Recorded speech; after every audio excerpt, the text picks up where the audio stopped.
किसी की माँ न रूठे, माँ अपने बच्चे को कैसे रातों में सुलाती है, खुद भूखी सो जाती है, माँ खुद भूखी सो जाती है, बच्चे को दूध पिलाती है। माँ अपने बच्चे को कैसे रातों में सुलाती है, खुद भूखी सो जाती है, माँ खुद भूखी सो जाती है, बच्चे को दूध पिलाती है। तो माँ की अजमत जो ना समझे, माँ की अजमत जो ना समझे, जन्नत को तरसे, कभी माँ बाप न रूठे, किसी की माँ न रूठे, किसी का बाप न रूठे, कभी माँ बाप न रूठे। পারবেন না একজন?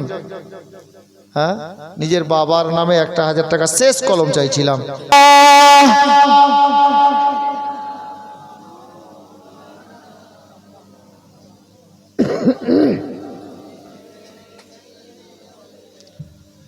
মাওলানা মুহাম্মদ সাল্লাল্লাহু তাআলা আলাইহি ওয়াসাল্লাম বিরাদার, বলতেছিলাম বাবা, ইমাম মুসলিম রাদিয়াল্লাহু তাআলা আনহু খাবার খেলেন না, বিছানায় চলে গেলেন আর বললেন, বেলালের মা খাবার লাগবে না, নিয়ে যাও, আমি আরাম করি। উনি আরাম করতে লাগলেন। বেলালের মা বাড়ির কাজকর্ম করছেন, দরজা বন্ধ আছে। কিছুক্ষণ পরে বেলাল এসে আওয়াজ দিল, মা দরজা খুলো। দরজা খুললো। আজ এত দেরি কেন রে বেটা? বলে দরবারের আপনার কি বলে কাজ অনেক ছিল বলে দেরি হলো। মা চলো একটু খাবার দাও, খাবার খাই, ভোগ লেগেছে, খিদা জেগেছে। এ বেরাদার, আল্লাহ আল্লাহ, ওই মেয়েটা নিজের ছেলেকে খাওয়ালো, নিজের ছেলেকে নিয়ে ঘরের মধ্যে গেল। একটা ঘরে মা বেটার আলাদা আলাদা বিছানা। বেটাটা দেখছে মাঝে মধ্যে আধা ঘন্টা পরে, 20 মিনিট পরে, 15 মিনিট পরে, 1 ঘন্টা পরে, রাতের বেলাতে বেলালের মা ঘর থেকে বেরিয়ে মাঝে মধ্যে ওই রুমটার দিকে যাচ্ছে।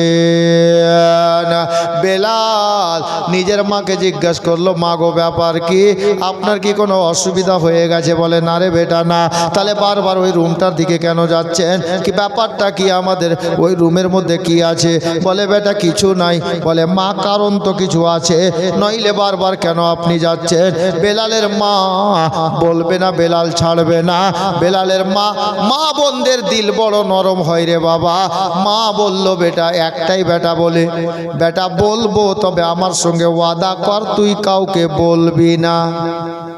ঠিক আছে মা, কাউকে বলবো না। বলো তো। বললো, বেটা দেখ ওই ঘরে ইমাম মুসলিম আছেন, উনি এটা দিয়ে যাচ্ছিলেন, আমি বাড়িতে মেহমান বানিয়ে নিয়েছি, জিনার জন্য কুফার সমস্ত বাড়ি দরজা বন্ধ হয়ে গেছে, আমাদের বাড়িতে হুজুরকে আমি জায়গা দিয়েছি। ও এই কথা মা? বলে হ্যাঁ। দেখ তুই আমার সঙ্গে ওয়াদা করেছিস কাউকে বলবি না, একটাই ছেলে তো, আদরের ছেলে। তো মেয়েটা বেটাকে বললো, তাহলে ঘুমাও। ঘুমিয়ে গেল। প্রত্যেক দিন সকালে ডিউটিতে যায় 9টাতে, আজকে 6টাতে বেরোচ্ছে বেলাল। তো বেলালের মা বলছে, বেলাল ব্যাপার কি, প্রতিদিন যে 6টাতে যাও, 9টাতে যাও, আজকে 6টাতে কেন? তো বলছে, মা বলিয়েন না, দরবারে কাজ একটু বেশি আছে তো আজকে সকাল সকাল যেতে হবে। কিন্তু বেলালের মন এটা নেই খালা, এর মন আলাদা আছে। ই কি কারণে যাচ্ছে দেখেন। বেলালের মা বেলালকে বলছে, ঠিক আছে বেটা যা, তাহলে যেহেতু অফিসে কাজ আছে। দরজা খুলে বের করে বেলালের মা বেলালকে ইশারা করেছে, বেটা। ইশারা করলো, কাউকে বলিস না রাতের কথাটা। তো বেলাল বলছে, মা আপনার মাথা খারাপ হয়ে গেছে, আমি কাউকে বলি? আপনার সঙ্গে ওয়াদা করেছি। বলছে, হ্যাঁ বেটা যা, কাউকে বলবি না। ঠিক আছে মা। চলে যাচ্ছে বেলাল। যেতে যেতে দরবারে যাচ্ছে, ইবনে জিয়াদের দরবারে চাকরিতে জয়েন করবে গিয়ে। রাস্তায় যেতে যেতে, ধরেন যে এখান থেকে 5তলা মসজিদ, কালিয়াচক চৌরঙ্গি যাবেন, রাস্তায় যেতে যেতে আপনার অর্ধেকটা রাস্তা গেছে, কোনাটা ঘুরেছে, 1 ঘন্টা 1.5 ঘন্টা পরে বেলাল বলছে, মা আপনার মাথা খারাপ হয়ে গেছে, আমি কাউকে বলি? আপনার সঙ্গে ওয়াদা করেছি। কাউকে বলবি না। ঠিক আছে মা। চলে যাচ্ছে বেলাল। যেতে যেতে দরবারে যাচ্ছে, ইবনে জিয়াদের দরবারে চাকরিতে জয়েন করবে গিয়ে। রাস্তায় যেতে যেতে, ধরেন যে এখান থেকে 5তলা মসজিদ, কালিয়াচক চৌরঙ্গি যাবেন, রাস্তায় যেতে যেতে আর ওই রাস্তায় দেখছে 20-22টা লোক ঘোড়াতে চড়ে, আর ওই রাস্তা দিয়ে বেলালের বাড়ির পাশে দিয়ে যে রাস্তাটা গেছে এই রাস্তা দিয়ে চলে আসছে। ওই ঘোড়া চালক যারা ছিল, ঘোড়া নিয়েছিল যারা, এরাও ছিল কিন্তু ইবনে জিয়াদের দরবারে চাকরি করনেওয়ালা। তো বেলাল হেঁটে যাচ্ছে, ওরা ঘোড়ায় আসছে। বেলাল ওদেরকে বলছে, এই সৈন্যরা কোথায় যাবা? বলছে কেন, তুমি কোথায় যাবা? আমি তো যাচ্ছি চাকরিতে, গিয়ে অফিসে প্রবেশ করব, ঢুকবো। তো তোমরা কোথায় যাবা? বলে আমরা যাচ্ছি ইবনে জিয়াদের হুকুম, আমরা ইমাম মুসলিমকে খোঁজ করতে। তো বেলাল বলছে যা, হাসছে আর বলছে যা, তার মানে কেমন কথা রে, যা, তুইও ইবনে জিয়াদের দরবারে চাকরি করিস, আমরাও চাকরি করি, তুই বলছিস যা, হাসছিস, তার মানে কি? বেলাল বলছে মানেটা নে আবার কি, যা তোরা, না কিছু তো কিন্তু আছে, নাহলে তুই হাসছিস কেন বলছিস? আর বলছি এই জন্য হাসছি যে তোরা যদি 6 মাস পর্যন্ত খোঁজ করিস তো মুসলিমকে খোঁজ করে পাবি না। আচ্ছা এর মানে কি বলেন তো এবার? এর মানে এটা না, এর মানে এটা, তোমার কথাটা বলা ঠিক আছে, এর মানে এটা বুঝাচ্ছে আমরা যদি 6 মাস খোঁজ করি পাবো না, তার মানে তুমি জানো যে মুসলিম আছে কোথায়, তার মানে তুমি জানো, যেহেতু তুমি বলছো 6 মাস খোঁজ করলেও পাবে না। আচ্ছা তা বেলাল, হ্যাঁ বলো, তার মানে কি? তার মানে তো এটাই যে তুমি জানো তাহলে যে ইমাম মুসলিম কোথায় আছে। ও হাসছে, হাসছে আর বলছে জানি কিন্তু বলবো না। আচ্ছা বলেন তো এরকম মোটা বুদ্ধা দুনিয়াতে দ্বিতীয় আছে? সুবহানাল্লাহ। ই বলছে জানি কিন্তু বলবো না। কেন? বলে এই জন্য বলবো না যে আমার মা আমাকে বলতে নিষেধ করেছে। আচ্ছা বলতে কিছু বাকি রাখলো খালা? হ্যাঁ বলছি এই জন্যই বলবো না যে আমার মা আমাকে বলতে নিষেধ করে আছে। তার মানে ক্লিয়ার হয়ে গেল এখানে যে ইমাম মুসলিম এদেরই বাড়িতে আছে। এখন 20-22টা লোক বলছে আরে বেলাল তাহলে কি ইমাম মুসলিম তোদেরই বাড়িতে আছে? তো দাঁত বের করে বলছে বুদ্ধু। আচ্ছা কোন লোকের নাম যদি আতর রেখা দেন তোর গা থেকে আতর এরকম খুশবু বাইর হবে জি? এর নামটা ভালো বেলাল কিন্তু কাজটা বড় ঘাটিয়া বেরিয়ে গেল। নাম ভালো, নাম ভালো কিন্তু কাজ বহু জঘন্য বেরিয়ে গেল। বলে দিল, বলছে বলবো না কেন? তো বলছে আমার মাও বলতে নিষেধ করে আছে। এমন বুদ্ধু লোক দুনিয়াতে দ্বিতীয় নেই। বেলালকে বলল বেলাল তুই একটা কাজ করলি, ঠিক আছে যা। বেলাল বলছে এই তোদেরকে বললাম ঠিকই কিন্তু আমার মা যেন না জানে তোমাদেরকে আমি বলেছি। তা আরে বুদ্ধু তুই বললি তো কি আর না বললি তো কি, তুই ছাড়া তোর মা ছাড়া কেউ জানে না। এখন সরকারি লোক তোর বাড়িতে গেলে তোর মা তো ডাইরেক্ট বলবি তুই ছাড়া কেউ বলেনি, কেউ তো জানে না। বেলাল বলল যা কিন্তু আমার কথা বলিস না। বেলাল চলে গেল ডিউটিতে। আর 20-22টা লোক বাবা সকাল সকাল ইবনে জিয়াদের সৈন্যবাহিনী ঘোড়ায় চেপে একই সঙ্গে লাইন ধরে বাবা চলে যাচ্ছে বেলালের বাড়ির দিকে। ইমাম মুসলিম রাদিয়াল্লাহু তাআলা আনহু বেলালের মায়ের ঘরের মধ্যে বাবা ওনার একটা রুমের মধ্যে বিছানায় বালিশে মাথা রেখে আরাম করছেন। কানটা জেগে আছে, চোখটা খোলা আছে, 5 রকম কথা ভাবছেন। আপনার ওনার নিকটে একটা তলোয়ার ছিল 3 থেকে 3.5 কেজি ওজনের তলোয়ার। তলোয়ারটা বালিশের নিচে রাখা ছিল। ইমাম মুসলিম শুনতে পেলেন কানে বাবা রাস্তার ধারে বাড়ি, 20-22টা ঘোড়া একসঙ্গে চললে পায়ের একটা শব্দ হবে খটখট খটখট করে। শব্দটা বহুদূর থেকে শুনতে পাওয়া যাচ্ছে। ইমাম মুসলিম চিন্তা করলেন সব ঘোড়ার পায়ের শব্দগুলো তো এই বাড়ির দিকেই আসছে। আস্তে আস্তে মনে হচ্ছে আমার ইমাম মুসলিম শুয়েছিলেন, বিছানায় উঠে বসে গেলেন আর মনে মনে ভাবলেন, আল্লাহ গো, আজকে যদি আমাকে কেউ গ্রেফতার করতে আসে, ওই বালিশের নিচে থেকে তালোয়ার বের করে বালিশের উপরে রেখে দিলেন। আর এটাই বলছেন, আল্লাহ এই কুফাতে আসার পরে আমার সঙ্গী সবাই ছেড়ে দিয়েছে, আমার সঙ্গে আর কেউ নেই, এই তালোয়ারটা আমার সঙ্গী হয়ে আছে, এই তালোয়ার খানাকে আমি ইমাম মুসলিম আজ কাজে লাগিয়ে দেব। 5 রকম কথা ভাবছেন, বসে আছেন ঘরের মধ্যে, আর ঠিকই বলতে বলতে ওই 20-22টা ঘোড়া এসে বেলালের বাড়ি ঘেরাও। দরজায় গিয়ে আওয়াজ দিল, বেলালের মা। বেলালের মা বলছে ভিতর থেকে, কে? বলে আমরা সরকারি লোক। বেলালের মায়ের ভিতর খারাপ, কাম খারাপ, কিছু তো হয়েছে একটা। আসলো, দরজায় অল্প করে খুলে বলছে, আমার বাড়ি কিসের জন্য সরকারি লোক, কি হয়েছে? বলে কিছু হয়নি। আচ্ছা বেলালের মা বলো তো, তোমার বাড়িতে নাকি ইমাম মুসলিম আছে? হ্যাঁ। বেলালের মা বলছে কাজ হয়ে গেছে। এটা বেলাল ছাড়া কারো কাজ না, এটা বেলাল ছাড়া কারো কাজ নেই। হ্যাঁ। তো বেলালের মা বলছে, কে বললো তোমাদেরকে আমার বাড়িতে ইমাম মুসলিম আছে? বেলাল তো আবার বলেছে, আমার মা যেন না জানে। তো সৈন্যগুলো বলছে, দেখ বেলালের মা, কে বললো ওটা পরের কথা, তুই 2টা কথাতে জবাব দে, হয় হ্যাঁ বল, না হলে না বল। আপ কান লাগান মা, খালা, আপনাদের জন্য বড় পয়েন্ট আছে, হয় হ্যাঁ বল, না হলে না বল। বেলালের মা চিন্তায় পড়ে গেলেন, যদি হ্যাঁ বলি যে আছে, তো আলে নবীকে বাড়িতে জায়গা দিয়েছি, আর যদি হ্যাঁ বলে দিই তাহলে ধরিয়ে দিব, হ্যাঁ বললে তোরা ধরবে, তাহলে বাড়িতে জায়গা দিয়ে ধরিয়ে দিব, এটা তো আমার গাদ্দারি করা হবে।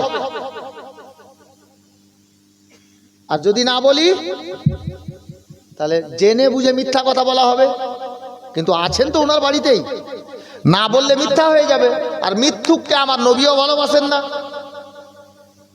আল্লাহও ভালোবাসেন।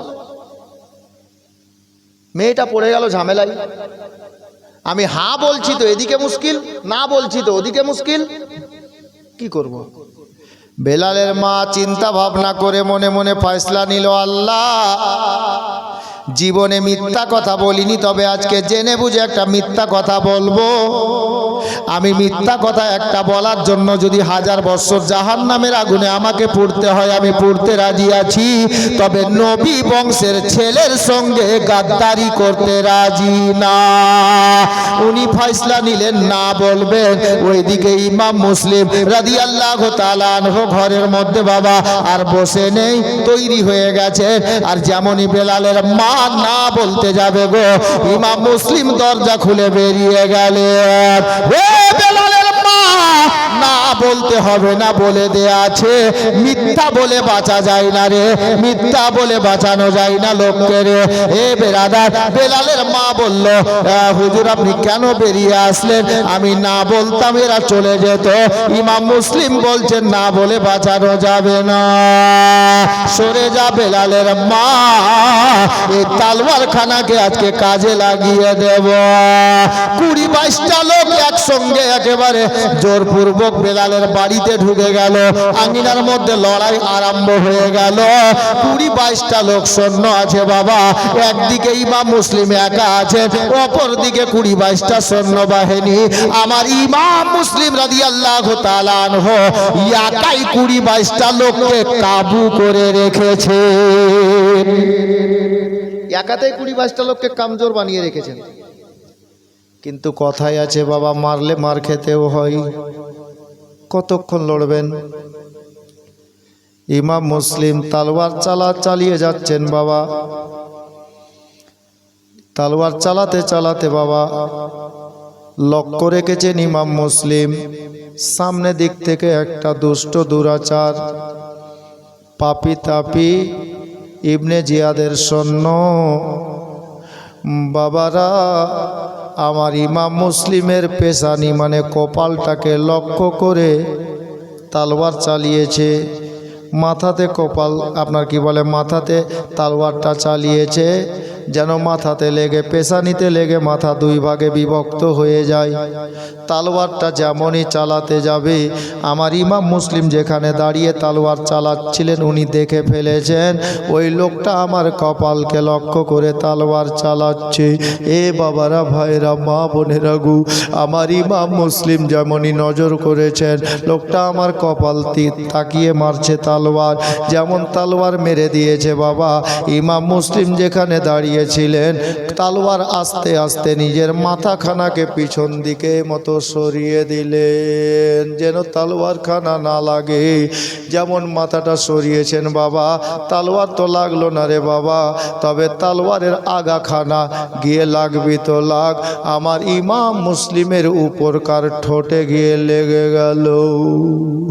মা বোনেরা গো, কেতাব লেখক লিখছেন যেমন উপরকার ঠোঁটে তালোয়ার লাগা, ঠোঁটটা কেটে দুই ভাগে বিভক্ত হয়ে গেল আর দুটা দাঁত মোবারক ঝরে গিয়ে শহীদ হয়ে মাটিতে পড়ে গেল। আমার ইমাম মুসলিমের নিচের ঠোঁটে অল্প লেগে কেটে গেল।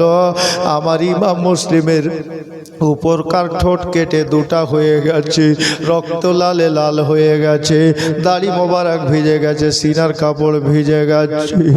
আমার ইমাম মুসলিম রাদিয়াল্লাহু তাআলা আনহুর দাঁত মোবারক যখন মাটিতে পড়েছে বাবা, বেলালের মা বাড়ির এক কোনায় দাঁড়িয়ে দেখতে ছিল আল্লাহ কি হয়ে গেল, আমার বাড়িতে কারবালা আরম্ভ হয়ে গেল। আল্লাহু আকবার কবিরা। ওই দাঁত দুখানাকে বাবা দৌড়ে গিয়ে বেলালের মা নিজের হাতে তুলল। এই দুষ্ট বেয়াদবদের পা যেন দাঁতে না পড়ে যায়। এ বাবারা, ভাইরা, এই মতো জখমি হওয়ার পরে আমার ইমাম হুসাইন রাদিয়াল্লাহু তাআলা আনহুর আশিক আমার ইমাম মুসলিম রাদিয়াল্লাহু তাআলা আনহু আর নিজেকে থামতে পারলেন না বাবা, তাড়াতাড়ি করে বেলালের মায়ের বাড়ির ছাদে চলে গেলেন। 20-22টা লোক, কেউ ছাদে আর যেতে পারে না ভয়ে, কারণ এটা নবী বংশের ভুল আছে। আলীর চাচা তো আলীর আপনার ভাতিজা আছে, ইমাম হুসাইনের চাচতো ভাই আছে। এ বেরাদার বাবারা, ভাইরা, মা বোনেরা গো, আমার ইমাম মুসলিম বিবি তুয়ার বাড়ির ছাদে উঠে বাবা আর সোনার মদিনার দিকে মুখ করেছেন আর কাঁদছেন, আল্লাহ ইয়া রাসূলুল্লাহ, নবী গো, আর সোনার মদিনা আমার হয়তো যাওয়া হলো না, আমার সালাম খানা আপনি কবুল করেন, তবে নবী গো একটু আপনিও দোয়া করে দেন ইয়া রাসূলুল্লাহ, আমার যা হচ্ছে আমি জানের পরোয়া করি না, আপনার নাতি হুসাইনের মহব্বতে আমি মুসলিম গলা কাটিয়ে দেব পরোয়া করি না, কিন্তু আমি যে আমার ইমাম হুসাইনকে চিঠি লিখে ডেকে পাঠিয়ে দিয়েছি, আল্লাহ গো আমার হুসাইন যেন মদিনাতে কুফাতে না আসে, মক্কা ছেড়ে না আসে, রাস্তায় যদি আছে আল্লাহ তুমি কোনো বুদ্ধি বের করে দাও হুজুরের মাথাতে, হুজুর যেন রাস্তা থেকে বাড়ি ফিরে যায়। এ বাবারা, ভাইরা, আমার ইমাম মুসলিম রাদিয়াল্লাহু তাআলা আনহু 5 মতো কথা গাইছে দিলে বাবা, আর আমার মায়ার নবীকে সালাম জানাচ্ছে আর বলছেন ইয়া রাসূলুল্লাহ, আমার যা আছে কপালে হবে, আমি এই জালিমদের কাছে মাথা নত করব না, নবীর দিওয়ানা জাহান্নামকে ভয় পাই না বাবা, যার কারণে বেলালের বাড়ির ছাদে বাবা দাঁড়িয়ে ইমাম মুসলিম দয়ার নবীকে সালাম জানাচ্ছেন। বাংলা কবি বহুদিন পূর্বে লিখেছিলেন কি জানেন, ভয় করি না জাহান্নামে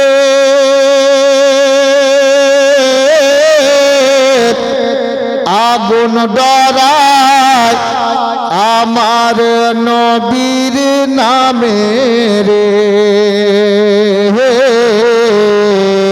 ভয় করি না জাহান্নামে আগুন ডরায় আমার নবীর নামে রে, আগুন হবে ফুল খোদার নূরে তৈরি গো আমার মোহাম্মদ রাসূল খোদার নূরে তৈরি গো আমার মোহাম্মদ রাসূল আরে নবী আমার পাকা দাড়ি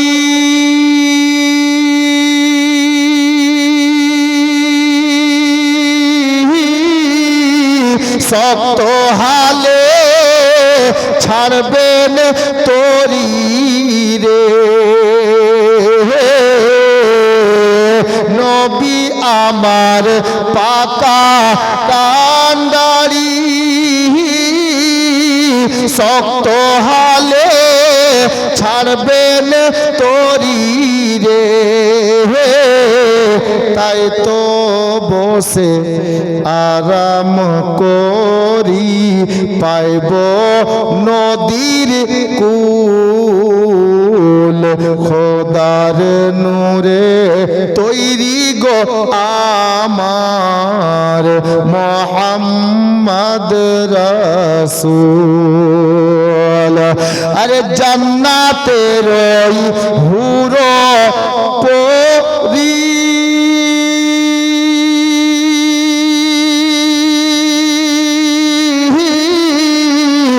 আমায় নেবে বরণ করি রে জান্নাতের হুর পরি আমায় নেবে বরণ করি রে গলাই দেবে ফুল খোদার নূরে তৈরি গো আমার মোহাম্মদ রাসূল সাল্লাল্লাহু তাআলা আলাইহি ওয়াসাল্লাম। বাবা ভাইরা মা ও বোনেরা গো, আমার ইমাম মুসলিম রাদিয়াল্লাহু তাআলা আনহু ছাদের উপরে 20-22টা লোক আর সাহস করে যেতে পারছে না। আচ্ছা, আমার ইমাম মুসলিম বলছে, ইয়া রাসূলুল্লাহ, আমি আপনার কি বলে জাহান্নামের ভয় করি না, কারণ নবীর নাম শুনলে জাহান্নামের আগুন ভয় করে, আর আমরা নবীর আশিক। তো অনেক লোক এখানে বলছিলাম ইমাম মুসলিম রাদিয়াল্লাহু তাআলা আনহুকে এবার নিচে থেকে 20-22টা লোক তারা বলল, ইমাম মুসলিম আমান দিলাম, নেমে এসো। আমান দিলাম মানে যুদ্ধ বন্ধ করলাম, আর যুদ্ধ করব না, লড়াই করব না, নেমে এসো। তা আমার ইমাম মুসলিম বলছে, সত্যি তোমরা বলছো যে আমান দিলা, মানে আর যুদ্ধ করব না ওয়াদা করছো? বলে হ্যাঁ সত্যি। ইমাম মুসলিম নামলেন। ইমাম মুসলিম নেমে বলছে, চলো আমাকে কোথায় নিয়ে যাবা তাহলে? বলে আপনাকে গ্রেফতার করা হলো। গ্রেফতার করা হলো, ইবনে জিয়াদের দরবারে যেতে হবে। একটা ঘোড়া নিয়ে আসলো আর সামনে দাঁড় করে বলছে, এই ঘোড়াতে চাপো। ইমাম মুসলিম যেমনই জিনে পা দিয়ে, মানে ঘোড়াতে যেটা পা রেখে চাপে ওটাকে জিন বলে, ওই জিনে পা রেখে যেমনই চাপতে যাবেন, ইমাম মুসলিম ঘোড়াতে বসতে বসতে ওনার জবান থেকে বেরোচ্ছে, ইন্না লিল্লাহি ওয়া ইন্না ইলাইহি রাজিউন। ওই যে লোকগুলো গ্রেফতার করলো, সৈন্যগুলো, এরাও তো কলমা পড়নেওয়ালা মুসলমান আছে। ইমাম মুসলিম এটা ঘোড়াতে পড়ার চাপার দোয়া? বলে না। তাহলে এই দোয়া কেন পড়লেন? ইমাম মুসলিম বলছে, তোমরা আমাকে পাগল ভাবিও না, আমি বুঝতে পেরে গেছি। ঘোড়াতে একটা পা রেখে, জিনে একটা পা রেখে অপর পাটা আমি তুলতে গিয়ে যেমনই ঘোড়ায় বসতে যাব, তোমরা ভাবছো আমি বুঝতে পারিনি রে। আমি বুঝতে পেরে গেছি, আমার কোমর থেকে তোমরা তলোয়ারটা চুরি করে বের করে নিয়েছো। এই কুফাতে আসার পরে সবাই আমার সঙ্গে থেকে সরে গেছে, আমার সাথী আর কেউ নাই রে, শুধুমাত্র এই তলোয়ারটাই সাথী ছিল। এই তলোয়ারটাও তোমরা আমার চুরি করে নিলে। আমি বুঝতে পেরে গেলাম আমার উপরে মুসিবত আসতে আর বেশি দেরি নাই, এই জন্য আমি ইন্না লিল্লাহ শরীফটা পাঠ করলাম। ইবনে জিয়াদের দরবারে নিয়ে যাওয়া হলো। একটা রাত ইমাম মুসলিমকে জেলখানাতে বন্দি রাখা হলো। তারপর দিন সকালবেলা বাবা ইমাম মুসলিমকে ওই জেলখানা থেকে বের করে ইবনে জিয়াদের দরবারে সরকারি টাইম অনুযায়ী বাবা দাঁড় করা হলো। ইবনে জিয়াদ বলল, ইমাম মুসলিম, তোমার জন্য দুটা রাস্তা। ইমাম হুসাইনকে ছেড়ে যদি ইয়াজিদকে মেনে নাও তাহলে তুমি যা চাইবা তা পাবা, আর যদি ইমাম হুসাইনকে না ছাড়ো তাহলে তোমার গলা আমরা কেটে নেব। কোনটা চাইছো বলো? ইমাম মুসলিম বললেন, ভাই শোনো।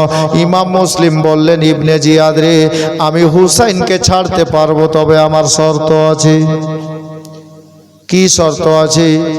ইমাম মুসলিম বলতে লাগলেন, হুসাইনকে ছাড়তে পারি, হুসাইনের বাবার মতো যদি ইয়াজিদের বাবা হয়, হুসাইনের মায়ের মতো যদি ইয়াজিদের মা হয়, হুসাইনের নানার মতো যদি ইয়াজিদের নানা হয়, হুসাইনের বংশের মতো যদি ইয়াজিদের বংশ হয়, আমি বিনা কোনো শর্তে হুসাইনকে ছেড়ে ইয়াজিদকে মেনে নেব। ইমাম মুসলিমের কথা শুনে ইবনে জিয়াদ বলল, এটা হতে পারে না। কেন হতে পারে না? বলে, হুসাইনের মায়ের মতো পৃথিবীতে কারো মা হবে না, কারণ হুসাইনের মা হলো জান্নাত রানী। হুসাইনের বাবার মতো কারো বাবা হবে না। পৃথিবীতে একটাই লোকের লাকাব উপাধি হলো শেরে খোদা, মানে আল্লাহর শের।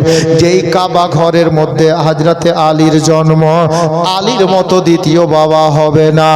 আর ইমাম হুসাইনের নানার মতো নানা পৃথিবীতে হয়নি আর হবেও না। নানা হলেন বিশ্বনবী জগৎগুরু হুজুর সাল্লাল্লাহু তাআলা আলাইহি ওয়াসাল্লাম। নানার মতো নানা হবে না, মায়ের মতো মা হবে না, ভাইয়ের মতো ভাই হবে না, নানির মতো নানি হবে না, মাসির মতো মাসি হবে না, মেসোর মতো মেসো হবে না। এক কথাই বলি, ইমাম হোসেনের বংশের মতো পৃথিবীতে কারো বংশ হবে না। আমার ইমাম মুসলিম বললেন, ইবনে জিয়াদ, তাহলে শুনে নাও, হুসাইনকে আমি ছাড়তেও পারলাম না। এ বাবারা, ভাইরা, আমি সামটে দিলাম ঘটনাকে। মা বোনেরা, রাত অনেকটা হয়ে গেছে। ইমাম মুসলিমকে তারা ইবনে জিয়াদ বলল, তাহলে তোমার সাজা হলো এটা, তুমি এবার তৈরি হয়ে যাও, তোমার গলা আমি কেটে নেব। জাল্লাদকে অর্ডার করে দিল, যাও ইমাম মুসলিমকে পাড়ার শেষে নিয়ে যাও, ছাদের উপরে নিয়ে গিয়ে তালওয়ার মেরে গলাটা আলাদা করে দাও, মাথাটাকে আলাদা করে দাও। ইমাম মুসলিমকে নিয়ে বেরোচ্ছে বাবা। আমার ইমাম মুসলিম রাদিয়াল্লাহু তাআলা আনহু দেখতে পাওয়া গেল ওই আপনার কি বলে রাজপ্রসাদের গেটে একটা কলসে করে পানি ঢাকা আছে, মাটির কলসে পানি রাখা আছে, বর্তন রাখা আছে, পানির পিয়ালা রাখা আছে। পানি তো কাল থেকে পেটে নেই, হুলকুমটা শুকিয়ে আছে রে বাবা। জেলখানাতে বন্দি হয়ে সারা রাত থেকেছেন। আল্লাহু আকবার কবিরা। আমার ইমাম মুসলিম গার্ডদেরকে ইশারা করলে, একটু পানি খেতে চাইছি রে, একটু পানি দরকার আছে রে, হুলকুম বড় শুকিয়ে গেছে। জালিমের দলেরা বলতে লাগলো, পানি দেওয়া হবে না। কিন্তু একটা লোক বাবা বলল, কেন এটা দেওয়া হবে না রে? পানি তো রাখা আছে, একটু দিলে কি হবে? কারণ যাকে আপনার কি বলে সুলি দেওয়া হয়, যাকে দুনিয়া থেকে চিরতরে বিদায় করে দেওয়া হবে, ওই লোকটার শেষ ইচ্ছা একবার পূর্ণ করা যায়। পানি চাইলো, পানি কেন দেবে না? আইনের খেলাফ হয়ে যাবে। তাই বাবা এক পেয়ালা পানি ঢেলে আমার ইমাম মুসলিমকে দেওয়া হলো। এ বাবারা, ভাইরা, আমার ইমাম মুসলিম বাবা ওখানে বসে গেলেন, দাঁড়িয়ে নয় বাবা, বসে গেলেন। আর পানিটা নিজের পিয়ালাটা যেমনই মুখে লাগালেন, কেতাব লেখক বলছে বাবা, কালকে ইবনে জিয়াদের সৈন্যদেরকে নিয়ে, সৈন্যদের সঙ্গে বেলালের বাড়িতে, বিবি তুয়ার বাড়িতে তালওয়ার চালাতে চালাতে একটা দুষ্ট দুরাচারে তালওয়ার লেগে আমার ইমাম মুসলিমের ঠোঁটটা কেটে দুই ভাগ হয়েছে। না কোনো ট্যাবলেট বড়ি আছে, না কোনো মলম দেওয়া হয়েছে, না কোনো ওষুধ পড়েছে বাবা। ওই মতো অবস্থাতে ছিল রে বাবা।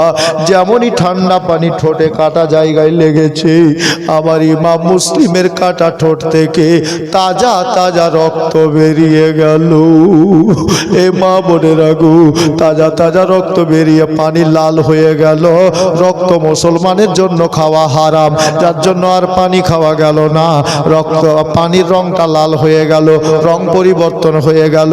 ইমাম মুসলিম পানিটা টেনে নিয়ে বললে, ভাই রে, নাও তোমাদের পানি তোমরা নিয়ে নাও, এই পানি আর আমাকে লাগবে না।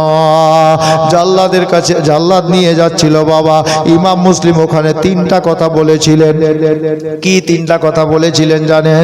তিনটা কথা হলো, এক নম্বর একটা লোককে পার্সোনাল বলেছিলেন। কোনটা বলবো কোনটা ছাড়বো বাবা সময়ের পরিপ্রেক্ষিতে।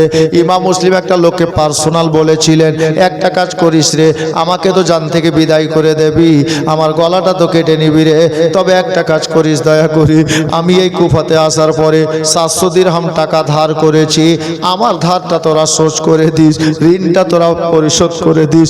আর একটা কথা শোন, আমি এই কুফাতে আসার পরে আমি আমার ইমাম হুসাইনকে চিঠি লিখে ডেকে পাঠিয়েছি। আমার শহীদের পরে যদি হুজুর চলে আসেন তাহলে তাকে তোমরা বাড়ি যেতে বলিও, মক্কা যেতে বলিও, আর যদি না আসে লোক পাঠিয়ে দিয়ে রাস্তা থেকে ফিরিয়ে দিও, যেন কুফাতে না আসে হুজুর। 3 নম্বর কথা কি ছিল? একটা কথা ইমাম মুসলিম বলছে, ভাই শেষ কথাটা শোনো, আমার শহীদ যখন হয়ে যাবে, গলা যখন কেটে নিবে রে, আমি মুসলিম বলে গেলাম, তোমাদেরকে আমার জানাজা করে আমার দেহটাকে কবর বানিয়ে দিও। এ বেরাদার, এই দুষ্ট লোকটা ইবনে জিয়াদকে বলে দিল। ইবনে জিয়াদ বলল, এই ইমাম মুসলিম কত বড় হারামখোর, দেখেন কত বড় জাল্লাদের বেটা জাল্লাদ। ইমাম মুসলিমকে বলছে, ইমাম মুসলিম শোনো, তোমার দুটা কথা নিয়ে চিন্তা ভাবনা আমরা করব, তবে একটা কথার গ্যারেন্টি দেব না। কি কথা গো? বলে তোমার 700 দিরহাম টাকা যেটা দেনা করেছো ওটা দিব কিনা চিন্তা ভাবনা করব, আর ইমাম হুসেনকে আমরা কুফাতে নেব না, ফিরিয়ে পাঠাবো ওটা ভাববো, তবে তোমার গলা কেটে নেওয়ার পরে তোমার জানাজা হবে কি না, মাটি হবে কি না, কবর হবে কি না, তার গ্যারেন্টি নাই। কত বড় হারামখোর, কত বড় বাদপাখাত। আল্লাহু আকবার। আমার বাবারা, ভাইরা, মা বোনেরা, ইমাম মুসলিম রাদিয়াল্লাহু তাআলা আনহুকে এবার নিয়ে যাওয়া হলো পাড়ার শেষে, ছাদের উপরে দাঁড় করিয়ে দেওয়া হয়েছে। এ বাবারা, ভাইরা, ছাদের উপরে দাঁড়িয়ে আছে ইমাম মুসলিম রাদিয়াল্লাহু তাআলা। ই জাল্লাদ তলোয়ার বের করে চালাবে রে বাবা। আমার ইমাম মুসলিম বলছে, ভাই জাল্লাদ একটু দাঁড়া রে, তোর কাজ তো তুই করবি রে, একটু সময় আমাকে দে রে। কেন রে মুসলিম?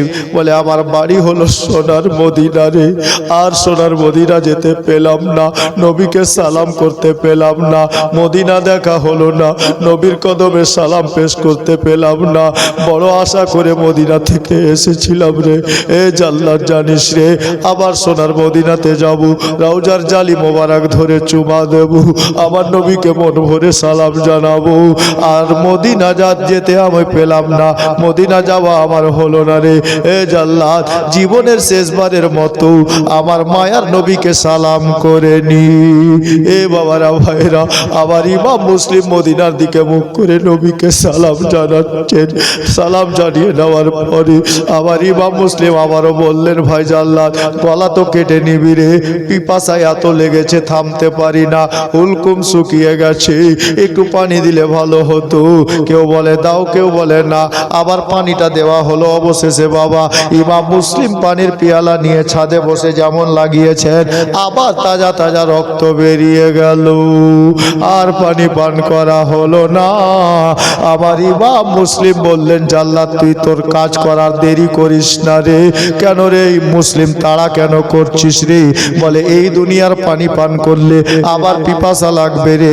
আমার নবী বলেছেন, হাউজে কাউসারের পানি যদি কোনো বান্দা একবার পান করে নাই, 50,000 বছর আর পিপাসা লাগবে না রে। তাড়াতাড়ি কর রে, আমাকে এই দুনিয়ার পানি আর লাগবে না রে। আমি দেখতে পাচ্ছি রে, আমার দয়ার নবী আমার জন্য হাউজে কাউসারের পানি নিয়ে অপেক্ষা করছেন রে। আমার মায়ার নবীর হাতে আমি পানি পান করবো রে, তাড়াতাড়ি কাজ সেরে ফেল রে। ইমাম মুসলিম দাঁড়িয়ে গেছে 60 হয়ে বাবা। এই জাল্লাদটা এত জোরে তালোয়ার টেনে মেরে দিল রে বাবা। একটা তালোয়ারে আবার ইমাম মুসলিমের গলা থেকে মাথাটা আলাদা হয়ে একটা বলের মতো ছাদের উপরে বাবা পড়ে গেল।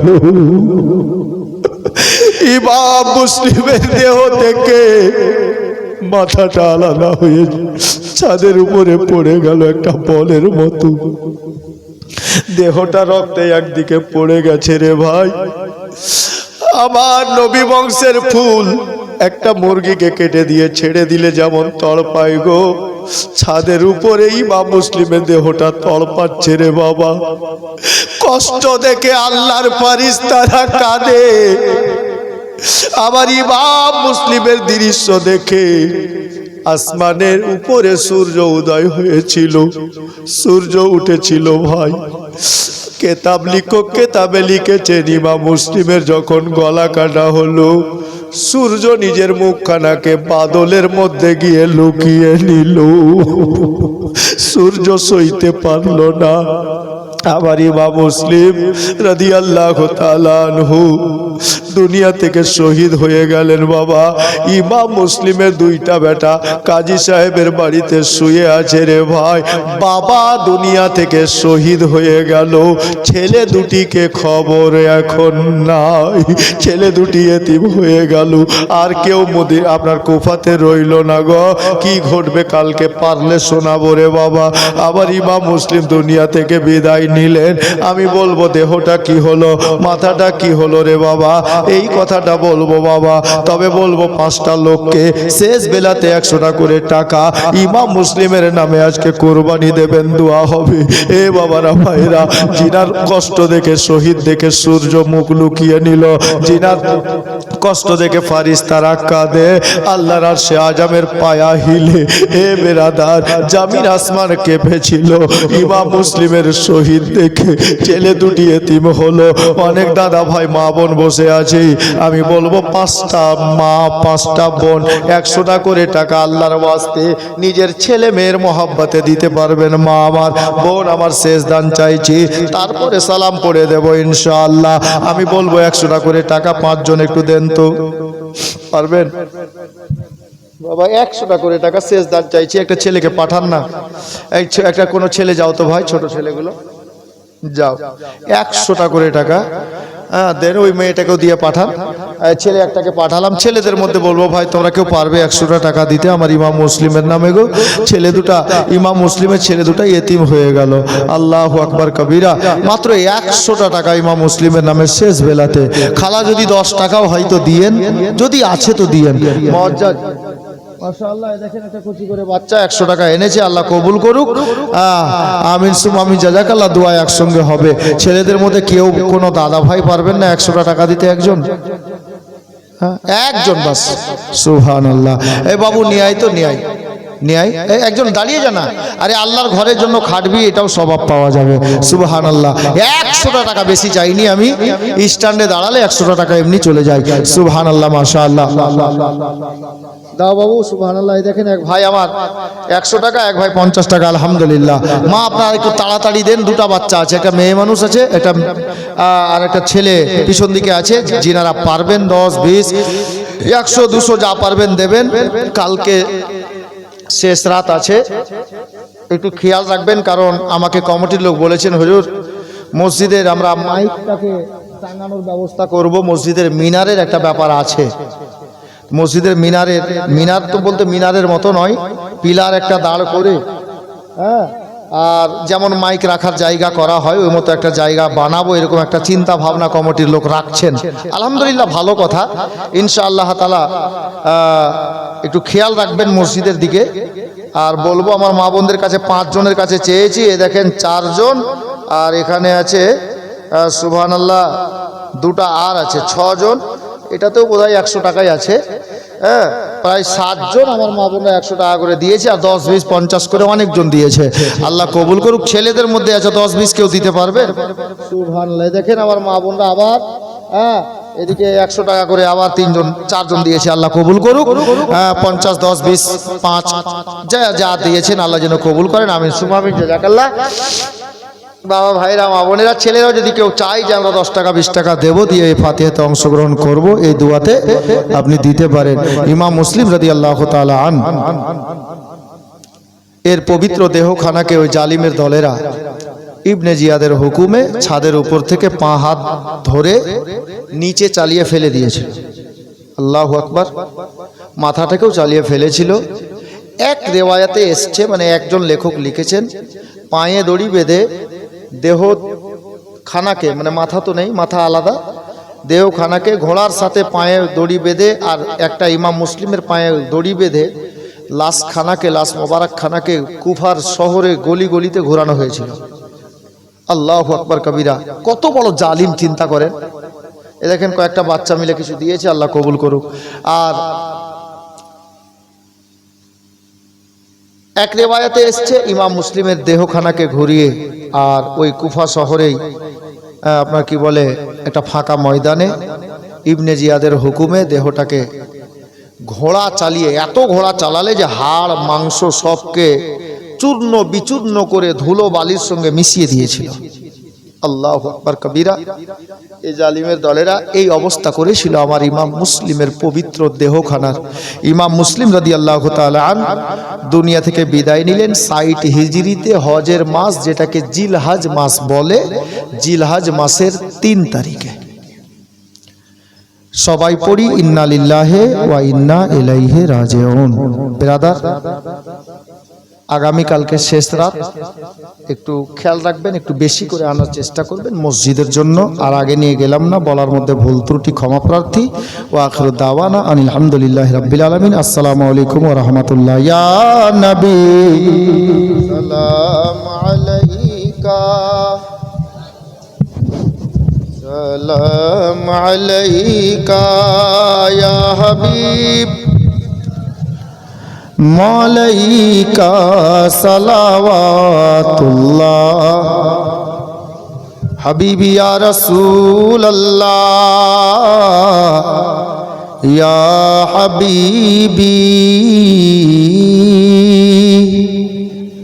আমারি মনের বেদনা বুঝাইলে কেহু বুঝে না, শোনাইলে কেহু শুনে না, শুনেন গো শাহে মদিনা ইয়া নবী, ইয়া রাসূল সালাম আলাইকা, ইয়া হাবিব আলাইকা সালাওয়াতুল্লাহ, হাবিবি ইয়া রাসূলুল্লাহ। মন যখন হয়ে যায় উতালা, পড়িয়া সেই নাম সাল্লা, গাঁথিয়া দরুদের মালা, ভুলে যায় মনেরি জালা ইয়া নবী, মালাইকা ইয়া রাসূল সালাম, ইয়া হাবিব সালাম আলাইকা সালাওয়াতুল্লাহ।